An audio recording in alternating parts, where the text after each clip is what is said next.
अस्सलाम वालेकुम। आज हम क्या करने जा रहे हैं, सेशन नंबर 7 स्टार्ट करने जा रहे हैं, जो कि क्या है, ग्राफिक्स के ऊपर और एनिमेशन के ऊपर है। ठीक है, जिसके अंदर हम लोग क्या सीखेंगे कि हम किस तरीके से क्या काम कर सकते हैं, ग्राफिक्स को इन्वॉल्व कर सकते हैं किसके अंदर, HTML के अंदर। ठीक है, तो ये फीचर ज़्यादातर उनके लिए बहुत अच्छा रहा है जो कि ग्राफिक्स के ऊपर काम करने वाले डिज़ाइनर वगैरह हैं। अगर वो HTML के अंदर इसको इन्वॉल्व करना चाहते हैं, एनिमेशन वगैरह को, ट्रांजिशंस को, तो वो क्या कर सकते हैं, ईजिली कर सकते हैं। ये HTML के पहले वर्जन में ये सारी चीज़ें नहीं थी, लेकिन HTML5 में इसको क्या कर दिया गया, इंट्रोड्यूस कर दिया गया बाकायदगी के साथ। कुछ टैग्स प्रोवाइड कर दिए गए और बहुत सारे कुछ प्रॉपर्टीज़ प्रोवाइड कर दी गई हैं, CSS की एक्सेट्रा एक्सेट्रा, जिसके थ्रू आप लोग एनिमेशन को पॉसिबल बना सकते हो। ठीक है, तो जैसे कि मैं आप लोगों को इसके पूरे इसके अंदर मैं आप लोगों को क्या करके दिखाऊंगा, ट्रांसपेरेंसी वाला काम परफॉर्म करके दिखाऊंगा। ट्रांसपेरेंसी किस तरीके से अप्लाई करी जा सकती है। दो तरीके की ट्रांसपेरेंसीज होती हैं। ठीक है, तो ट्रांसपेरेंट का मतलब ये है कि जैसे फॉर एग्जांपल कोई चीज़ लिखी हुई है, उसके आर पार पीछे बैकग्राउंड इमेज हल्की इस तरीके का इफेक्ट आ रहा हो, कुछ टेक्स्ट लिखा हुआ उसके पीछे एक बैकग्राउंड इमेज आ रही हो, वो लाइट लाइट सी नजर आ रही हो। ठीक है, ये ट्रांसपेरेंसी कहलाती है। तो दो तरीके की ट्रांसपेरेंसी है। आज के लेक्चर में हम दोनों तरीके की ट्रांसपेरेंसी को देख लेंगे।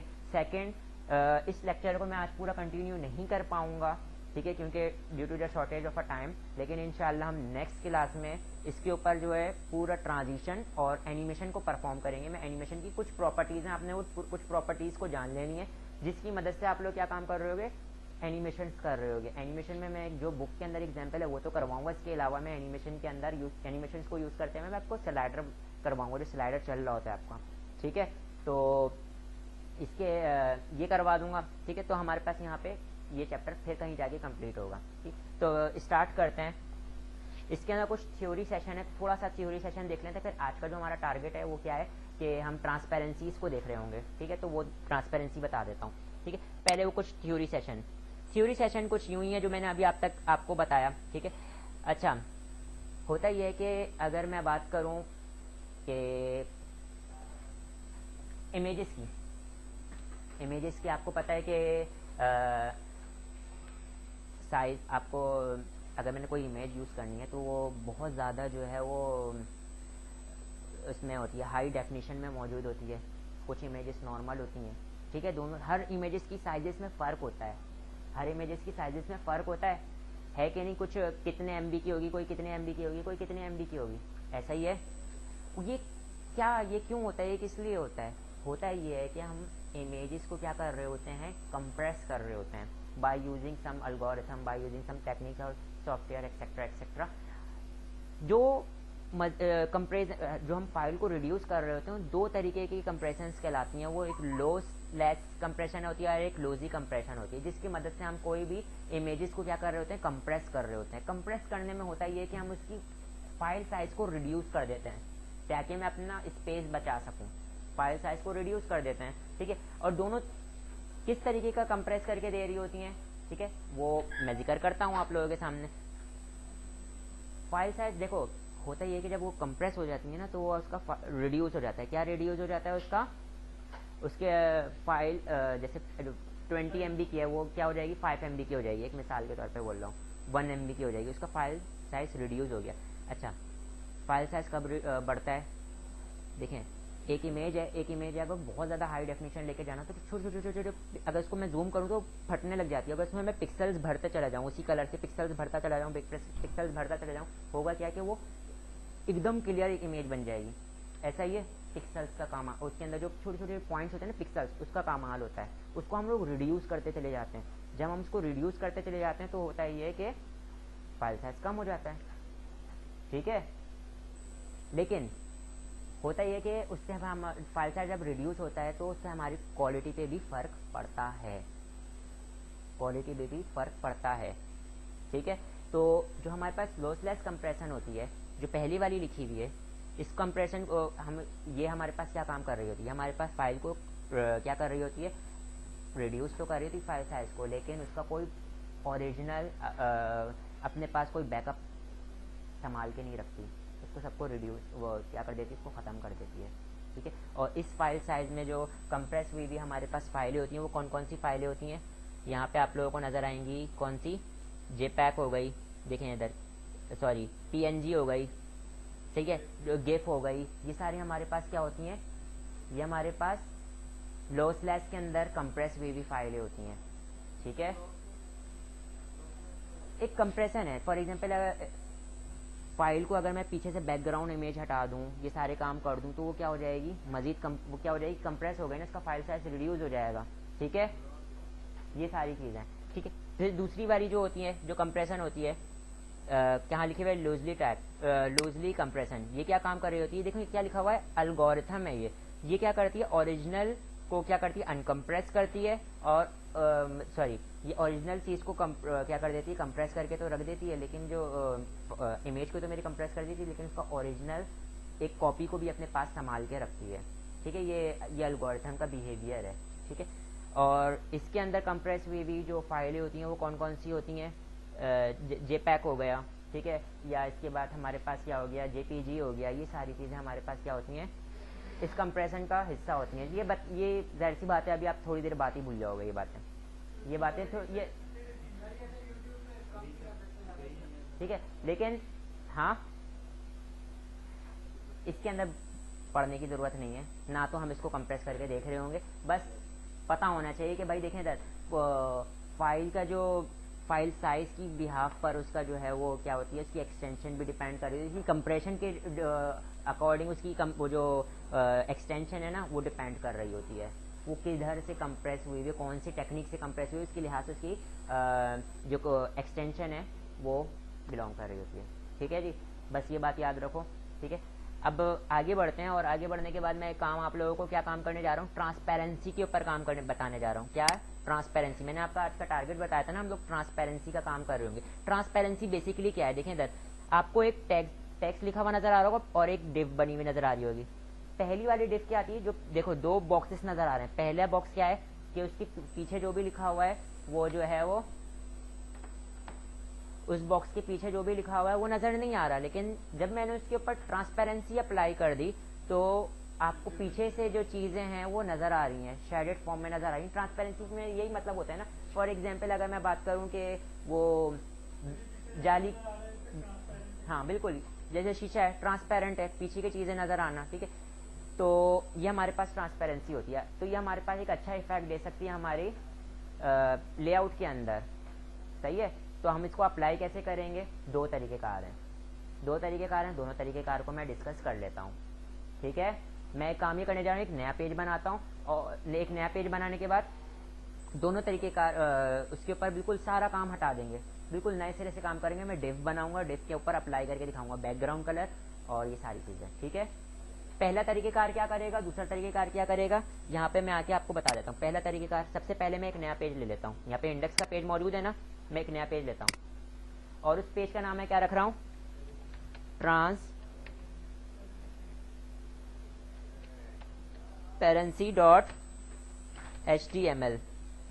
transparency.html, और मैंने बेसिक कोड जनरेट कर लिया। ठीक है, अभी मैं इसको अगर रन करके देखूं तो मेरे पास कुछ भी आउटपुट पर नज़र नहीं आएगा, ऐसा ही है। अब मैं यहाँ पर आता हूँ बॉडी के अंदर, बॉडी के अंदर आने के बाद मैं डिव ले रहा हूँ, एक डिव लेता हूँ, और डिव लेने के बाद मैं यहाँ पे क्या काम करता हूँ,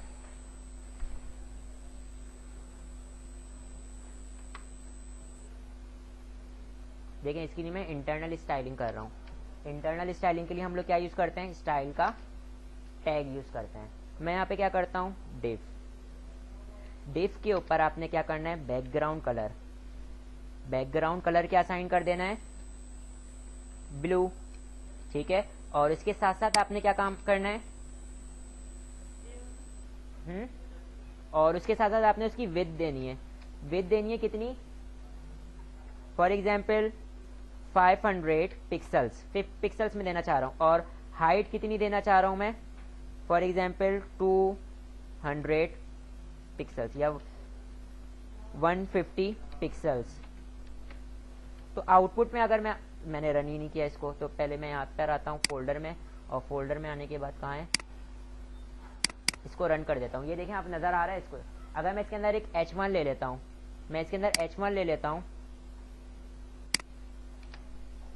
H1 ले लिया, और H1 में मैं क्या लिख लेता हूँ, हेलो।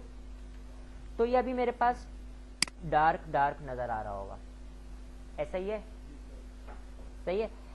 ट्रांसपेरेंसी, पहले तरीके की ट्रांसपेरेंसी मैं बताने जा रहा हूँ। पहले तरीके की ट्रांसपेरेंसी में ये होगा कि अगर मैं पूरे डिफ के ऊपर ट्रांसपेरेंसी अप्लाई कर देता हूँ, एक प्रॉपर्टी होती है, वो प्रॉपर्टी अगर मैं इस पर अप्लाई कर दूँ तो क्या होगा, वो डिफ भी मेरे पास लाइट हो जाएगी और जो टेक्स्ट लिखा हुआ वो भी लाइट हो जाएगा, वो भी बिल्कुल लाइट लाइट नज़र आने लग जाएगा, ट्रांसपेरेंट नज़र आने लग जाएगा। बात क्लियर है। और जो दूसरी तरीके की हमारे पास ट्रांसपेरेंसी है, उसमें क्या हो रहा होगा, सिर्फ और सिर्फ डिफ का कलर ट्रांसपेरेंट होता चला जाएगा, मतलब लाइट होता चला जाएगा, और बाकी टेक्स्ट वैसी अपनी जगह ओरिजिनल गाढ़ा गाढ़ा लिखा हुआ नज़र आ रहा होगा, जैसा अपना ओरिजिनल कलर है उसमें नज़र आ रहा होगा, सही है। पहले में क्या हो रहा है, डिफ पे अप्लाई करूंगा सारी चीज़ें मेरे पास ट्रांसपेरेंट हो जाएंगी, उसके अंदर जितनी भी चीज़ होंगी ना वो बिल्कुल मध्यम मध्यम नज़र आने लग जाएंगी। दूसरे में क्या होगा कि डिफ के अंदर जितनी भी चीज़ें होंगी वो अपनी ओरिजिनल कलर में मौजूद होंगी, लेकिन डिफ का कलर क्या होता रहेगा, ट्रांसपेरेंट हो जाएगा, सही है। तो अगर डिफ की जगह पे मैंने कोई इमेज यूज़ की होगी तो वो पीछे से लाइट इमेज नज़र आ रही होगी, बाकी ऊपर उसका डार्क टेक्स्ट नज़र आ रहा होगा। पहले में क्या होगा, सारी चीज़ें क्या हो जाएंगी, ट्रांसपेरेंट, ठीक है। दोनों तरीके कार समझ में आ गए ना। तो मैं यहाँ पर आता हूँ, यहाँ पर आने के बाद मैं इसकी तो पहले तो 100 कर देता हूँ, 100 कर देता हूँ, और सेकंड चीज़ मैं ये करता हूँ कि सेंटर, और सेंटर के अंदर रख देता हूँ ताकि ये थोड़ा सा जो है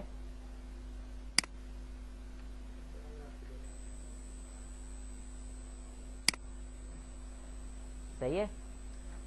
और इसको मैं क्या कर देता हूँ, स्पेशल रिक्वेस्ट पर, स्पेशल रिक्वेस्ट पर एक पैराग्राफ भी ले लेना पड़ेगा। तो पैराग्राफ के लिए मैं लॉरेम इप्सन तो मैंने मिटा चुका हूँ, यहीं से उठा लेता हूँ अपने कोड से, जो हम लोगों ने अभी फुटर में दिया हुआ है पैराग्राफ।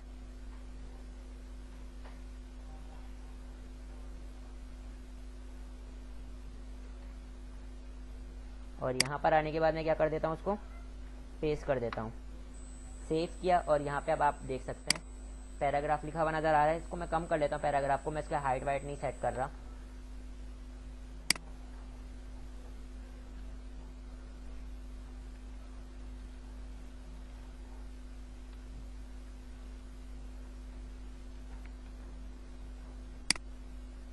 अरे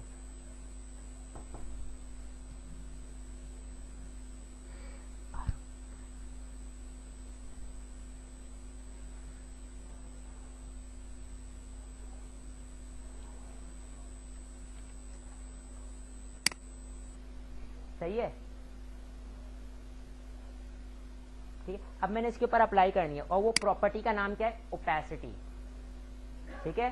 प्रॉपर्टी का नाम क्या है, और उसकी वैल्यूज कहाँ से स्टार्ट होती हैं, सबसे लोएस्ट जो मतलब सबसे हल्का जो है हमारे पास ट्रांसपेरेंसी होगी वो क्या होगी, 0.1, और सबसे डार्क क्या होगा, 1, मतलब ओरिजिनल स्टेट क्या होगी, 1, और बीच में 0.2, 0.3, 0.4 ये क्या होता रहेगा, थोड़ा कम लाइट थोड़ा कम लाइट, इस तरीके से, ठीक है। तो यहाँ पे मैं क्या काम करता हूँ, यहाँ पर मैं आने के बाद मैं इस डिफ को इंटरनल स्टाइलिंग कर रहा हूँ, स्टाइल, और स्टाइल के अंदर मैं क्या दे देता हूँ, ओपेसिटी, और ओपेसिटी के अंदर मैं क्या दे देता हूँ उसको,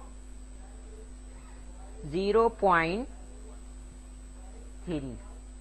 तो अब आप देखिएगा आउटपुट क्या होगा, लाइट हो गया, सही है, और सारी चीजें लाइट हो गई इसके अंदर जितनी भी चीजें थी, ठीक है।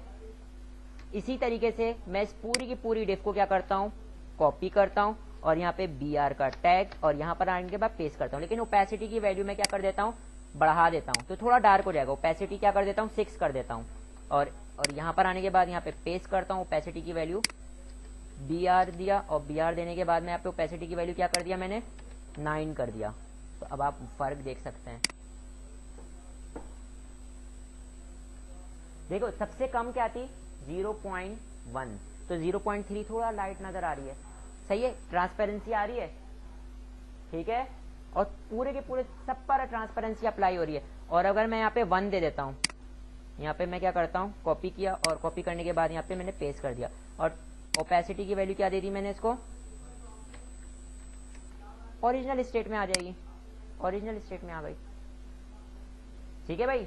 ये हमारे पास क्या थी, ट्रांसपेरेंसी, और पहले तरीके का आ रहा था ट्रांसपेरेंसी का, ठीक है, जिसमें वो पूरा का पूरा जो हमारे पास जितने भी बॉक्सेस थे उसके अंदर ट्रांसपेरेंसी कर देती थी। इस तरीके की ट्रांसपेरेंसी अप्लाई करने जा रहा हूँ मैं। यहाँ पे BR दे देता हूँ, BR दे दिया और यहाँ पर आने के बाद मैं इसको पेस्ट कर दिया।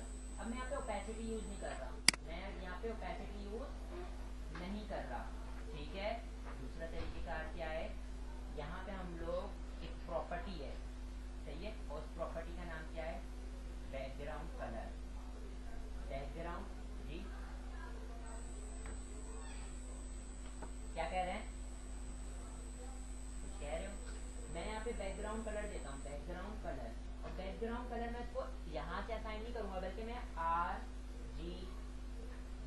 RGB तो मैं सिर्फ RGB में अगर इसकी वैल्यू लिख दे, RGB की कोई भी वैल्यू लिख देता हूँ तो वो क्या हो जाएगा, वो सिर्फ और सिर्फ कलर असाइन हो जाएगा। लेकिन उसके साथ यहाँ पे देखो ऑप्शन में आ रहा है एक RGB A, सही। तो इसका मतलब आपने क्या पास करना है, कलर बताना है, 3 नंबर बताना है।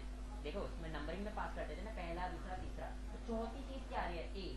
हमारे पास एक अल्फा कहते हैं, उसमें ओपेसिटी ही बतानी होती है। क्या बतानी होती है, ओपेसिटी ही बतानी होती है। तो इससे क्या होगा, तो कलर असाइन हो जाएगा डिस्क पे, और सिर्फ और सिर्फ डिस्क पे अप्लाई हुआ होगा, और डिस्क का ओपेसिटी क्या कर देगा, वो लाइट और जो भी ओपेसिटी की वैल्यू होगी वो ओपेसिटी की वैल्यू असाइन हो जाएगी। लेकिन क्या होगा, सिर्फ और सिर्फ, हाँ, अब RGB की वैल्यू देखे यहाँ से मिलेगी आपको,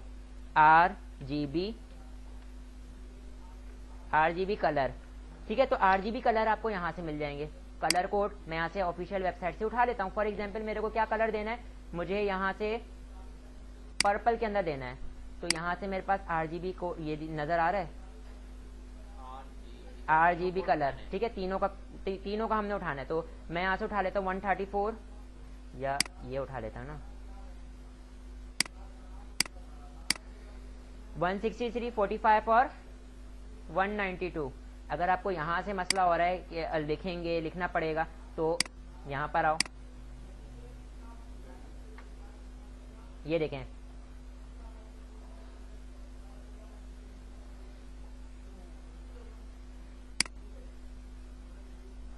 ये उठा लेता हूं मैं, ठीक है। अब आपका यहाँ पे लिखा हुआ आ गया नीचे RGB कलर। आपने बस इसको क्या करना है, कॉपी करना है। कॉपी करने के बाद यहाँ पर आ जाओ, और यहाँ पर आने के बाद प्रॉपर्टी में क्या पास कर दोगे, RGB, ठीक है। RGB, तो इससे क्या होगा, आपके पास आउटपुट पर क्या नजर आ रहा होगा,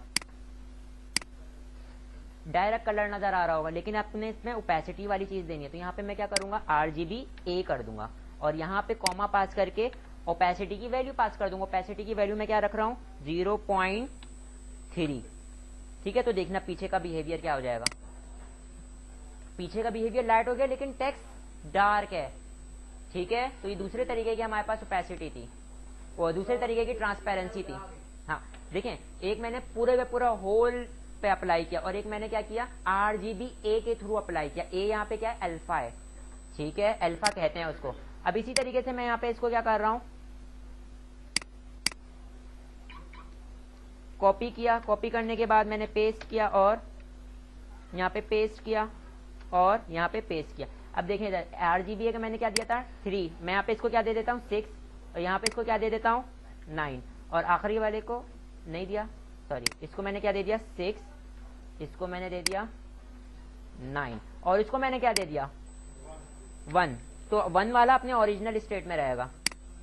देखें इधर सब में फर्क नजर आ रहा है आपको, ठीक है, ठीक है। दोनों तरीके की मैंने ट्रांसपेरेंसी आप लोगों को बता दी है, ठीक है। पहली थी हमारे पास डायरेक्ट ओपेसिटी यूज कर रहे थे, और दूसरी थी हमारे पास RGB A के थ्रू यूज कर रहे थे, ठीक है। ये ऑनलाइन उठाया मैंने, ये कोड जो है ना RGB का कोड, ठीक है।